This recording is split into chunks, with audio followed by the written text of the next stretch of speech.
जर आज सोमवार आहे तर 61वा दिवस कोणता, असा क्वेश्चन आपल्याला विचारला आहे. ओके, तर आपण काय करणार, पहिले 61 दिलेला जशाच्या तसा लिहून घेणार, त्याला डिवायडेड बाय 7. 7 का, तर 7 दिवसाचा आपला एक आठवडा असतो म्हणून त्याला डिवायडेड बाय 7. तर 7 × 7, 7 × 8 = 56. मग इथं आन्सर आपलं किती आलं, 56. म्हणून आपण काय करणार, 61 - 56.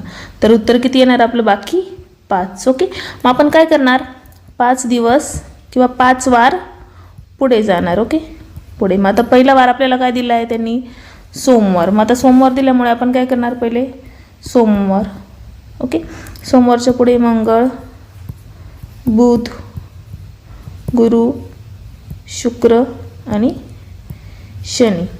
मग 1, 2, 3, 4, 5. 5 नंबरचा वार कोणता आला आपला, शनिवार. मग दिलेला आन्सर काय आपलं, शनिवार. ओके.